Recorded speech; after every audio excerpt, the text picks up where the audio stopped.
मित्रांनो, आपल्या शरीरामध्ये इनपुट कधी मनातून भेटतं, कधी बुद्धीतून भेटतं. कधी बुद्धी आपल्या शरीराकडनं काम करून घेतं, कधी मन आपल्या शरीराकडून काम करून घेतं. ज्या गोष्टींनी बुद्धीने करायच्या असतात त्या बुद्धीनेच करायच्या असतात आणि ज्या गोष्टी मनाने करायच्या असतात त्या मनानेच करायच्या असतात. आता एक साधं उदाहरण तुम्हाला सांगतो. मी तुम्हाला जर सांगितलं चला उजवा हात वर करा, तुम्ही करू शकता. का? कारण माझ्या तोंडातून आवाज बाहेर पडला, तो तुमच्या कानावर पडला, तुम्हाला मराठी भाषा समजते म्हणून बुद्धीला त्याचा अर्थ समजला आणि स्नायूंना आदेश दिला, उजवा हात वर झाला. सेम दुसरा विषय, मी तुम्हाला सांगितलं तुमचे डोळे झाका, तुम्ही झाकू शकता. सेम क्रिया घडली. आता मी जर तुम्हाला सांगितलं तुमच्या डोळ्यातनं आत्ता पाणी काढा, विचार करावा लागेल. डोळ्यातून पाणी काढणं कदाचित हे बुद्धीला जमणार नाही. त्यासाठी तुम्हाला विचार मनामध्ये असे आणावं लागतील की जेणेकरून तुमच्या डोळ्यात पाणी येईल.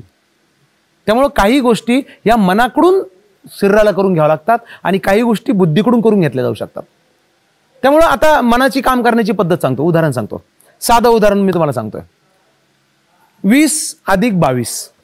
ओके, 20 अधिक 22 किती उत्तर आहे? 42. बरोबर. आता माझा तुम्हाला प्रश्न आहे, 20 अधिक 22 तुम्ही कसं केलं?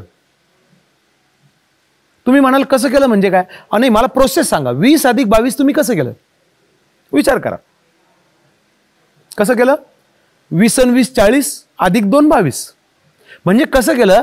20 अधिक 22 तुम्ही कसं केलं? 20 आणि 20 40. अगोदर तुम्ही काय केलं? डाव्या साईडचा 2 अधिक 2 केला, 20 आणि 20 40, आणि नंतर वरचे 2 घेतले आणि 42. पण शाळेमध्ये आपण जर बघितलं असेल तर तुम्हाला काय दिसतंय? 20 अधिक 22. शाळेमध्ये आपण शिकलोय की आपल्याला उजवीकडून डावीकडे बेरीज करायची असते. म्हणजे पहिल्यांदा 0 अधिक 2 करायचा, नंतर 2 अधिक 2 करायचा. पण मनाने करताना तुम्ही पहिल्यांदा 2 अधिक 2 केला, नंतर 0 अधिक 2 केला. म्हणजे शाळेमध्ये शिकलोय, बुद्धीच्या माध्यमातून आपण शिकलोय की उजवीकडून डावीकडे बेरीज करायची, पण मनाने करताना आपण डावीकडून उजवीकडे केली. मनाची कॅल्क्युलेशनची पद्धत वेगळी आहे. अजून एक उदाहरण सांगतो म्हणजे व्यवस्थित समजेल. समजा आपण दुकानात गेलो आणि 18 रुपयाचं काहीतरी वस्तू घेतली आणि दुकानदाराला 100 रुपये दिले. काय अपेक्षित आहे? 100 वजा 18, उरलेले पैसे दुकानदारांनी परत द्यायला पाहिजे. अपेक्षित काय आहे? अपेक्षित आहे वजाबाकी. लक्षात घ्या, अपेक्षित आहे वजाबाकी. पण दुकानदार वजाबाकी नाही करत, तो बेरीज करतो. तो काय करतो? 8 रुपयाची वस्तू घेतली, 100 रुपये दिले, तो काय करतो? पहिल्यांदा 2 रुपयाचा ठोका ठेवतो, झाले 20. नंतर 10ची नोट झाली 30, नंतर 20ची नोट झाले 50 आणि 50ची नोट झाले 100. तो काय करतो? 18% बेरीज करत करत 100 पर्यंत येतो आणि ते पैसे परत देतो. अपेक्षित आहे वजाबाकी, पण तो करतो बेरीज. त्यामुळे व्यवहारामध्ये मनाची काम करण्याची पद्धत वेगळी असते, शाळेत आपण शिकलेलो वेगळा असतो आणि दोन्हींची सांगड घालून काम करणं परत वेगळं असतं. आयुष्यात याच गोष्टी आपण समजल्या पाहिजे की मनाचा वापर कुठं आणि कसा करायचा, बुद्धीचा वापर कुठं आणि कसा करायचा, आणि मन आणि बुद्धी याचा समन्वय कसा साधायचा हे जर आपण शिकलो तर आयुष्य खूप सुखकारक होऊन जातं. प्रत्येक गोष्टीमध्ये आपल्याला समन्वय साधता आला पाहिजे. शरीर, मन आणि बुद्धी या तिघांना एका लाईनमध्ये, एका ॲक्शनमध्ये आपण आणलं पाहिजे. कोणतंही जे आपलं स्वप्न असेल ना, स्वप्न जर साकार करायचं असेल ना, तर स्वप्नासाठी आपल्या शरीराला तयार करा, स्वप्नासाठी आपल्या मनाला तयार करा आणि स्वप्नासाठी आपल्या बुद्धीला तयार करा. कोणतीच गोष्ट अशक्य नाही. बघा मित्रांनो, एक घटना सांगतो. मी एका चांगल्या शहरामध्ये 12वी सायन्सच्या विद्यार्थ्यांना एक प्रोग्राम देत होतो आणि विद्यार्थ्यांना विचारत होतो, सांगा तुमचं ड्रीम काय? विद्यार्थी सांगत होते, सर कोणी सांगत होतं सर MBBS, कोणी सांगत होतं सर इंजिनिअरिंग, कोणी सांगत होतं सर कम्प्युटर इंजिनिअरिंग, कोणी सांगत होतं NDA, कोणी सांगत होतं फार्मसी. जो तो ज्याच्या त्याच्या पद्धतीने सगळे त्यांचं टार्गेट जे होतं, त्यांचं जे टास्क होतं, त्यांचं जे ड्रीम होतं ते सांगत होते. तिथे एक मुलगी बसलेली होती, एकदम स्लिम मुलगी. माफ करा पण बोलतो, 2 किलो हाडांना 2 मीटर कातडीने गुंडाळल्यावर कशी दिसेल इतकी नाजूक मुलगी. चेहरा गोरा, पण एक डाग नाही चेहऱ्यावर, फक्त डोळ्याच्या खाली ब्लॅक रिंकल्स होते. ब्लड कमी असल्यामुळे असेल कदाचित. तिला विचारलं व्हॉट इज युअर ड्रीम बेटा? तिने सांगितलं सर सर्जन, MS. म्हणलं का? मला आवडती म्हणे, सर्जरी आवडती. म्हणलं वाव, तू ग्रेट आहेस. सगळ्यांचं काय चाललंय, 12वी नंतर काय करायचं हेच चाललंय. तुझं फायनल आहे 12वी नंतर MBBS आणि MBBS नंतर MS. तू ग्रेट आहे. म्हणलं तू यांच्यामध्ये बसू नको, तू ये स्टेजवर आहे. नाही म्हणे सर ठीक आहे. म्हणलं नाही, ये ग. स्टेजवर आली, मस्त उभी राहिली. म्हणलं बस चेअर घेऊन बस. नाही सर ठीक आहे म्हणे, इतका मान दिला हे ठीक आहे. म्हणलं तू ग्रेट आहे. यांचं 12वी नंतर काय चाललंय हेच कन्फ्युजन आहे. तुझं फायनल आहे MBBS आणि MS. ग्रेट. मस्तपैकी ते ऐकत होती मला. 5 मिनिटं झाले, 10 मिनिटं झाले आणि 15 मिनिटानंतर हळूच मला म्हणते, सर मैं नीचे बैठू? मी विचारलं क्यों, क्या हुआ? ती मला सांगते, सर मैं इतनी देर खडी नाही रे सकते ना.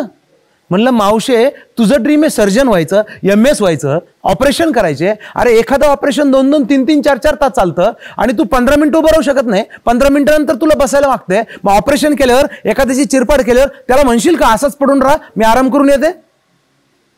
चालेल का असं? मग ड्रीम सर्जन व्हायचं आहे, तू शाळेत हुशार, तू कॉलेजला हुशार, घरी कौतुक झालं, दीदी हुशार, तुझं ब्रेन प्रिपेअर आहे सर्जन व्हायला, पण सर्जन होण्यासाठी तू तुझ्या बॉडीला प्रिपेअर केलं का? जे ड्रीम आहे ना मित्रांनो, त्या ड्रीमसाठी आपल्या ब्रेनला तयार केलं पाहिजे. जे आपलं ड्रीम आहे त्या ड्रीमसाठी आपल्या बॉडीला तयार केलं पाहिजे. जे आपलं ड्रीम आहे त्या ड्रीमसाठी आपल्या माइंडला तयार केलं पाहिजे. रक्त पाहिलं का चक्कर येऊन पडतो आपण, आणि ड्रीम ठेवलं सर्जन व्हायचं. मग आपलं जे ड्रीम आहे सर्जन व्हायचं, त्यासाठी माइंडला प्रिपेअर केलं का, बॉडीला प्रिपेअर केलं का, बुद्धीला प्रिपेअर केलं का? आणि हे फक्त उदाहरण कॉलेजच्या मुलीचं बाबतीत दिलं. पण मित्रांनो, कोणत्याही क्षेत्रात असू द्या, जे आपलं स्वप्न आहे ते स्वप्न साकार करण्यासाठी शरीराला तयार करा. त्या स्वप्नासाठी शरीराला कसं घडवलं पाहिजे तसं घडवायला सुरुवात करा. स्वप्नासाठी मन कसं घडायला पाहिजे तसं घडायला सुरुवात करा. आणि स्वप्नासाठी बुद्धीवर कसं काम केलं पाहिजे ते तयार करा. मनाला, बुद्धीला, शरीराला आपल्या स्वप्नासाठी, आपल्या भविष्यासाठी जर घडवलं तर कोणतीही गोष्ट अशक्य नाही. असा मन, बुद्धी, शरीर याचा समन्वय साधता आला पाहिजे, याचा सिंक्रोनायझेशन करता आलं पाहिजे. अजून एक उदाहरण सांगतो म्हणजे व्यवस्थित समजेल. बघा, एक तलाव आहे आणि तलावाच्या कडेला 2 मुलं बसलेले आहेत. एकाला पोहता येतं आणि एकाला पोहता येत नाही, आणि दोघांना पाण्यात लोटून दिलं. काय होईल? दोघांची कृती सारखीच असेल, हातपाय हलवणे. दोघांची कृती सारखीच असेल, हातपाय हलवणे. पण ज्याला पोहता येतं ना तो एन्जॉय करत असेल, आणि ज्याला पोहता येत नसेल ना तो घाबरला असेल. कृती सारखीच आहे, हातपाय हलवणे. पण हा जो पोहता येतो तो एन्जॉय करतोय, आणि ज्याला पोहता येत नाही त्याचं फिलिंग फेअर आहे. आउटपुट काय असेल? आउटपुट सुद्धा कदाचित वेगळा असेल. ज्याला पोहता येतं तो ज्या पाहिजे त्या किनाऱ्यापर्यंत पोहोचेल, आणि ज्याला पोहता येत नाही त्याची परिस्थिती बिकट होईल.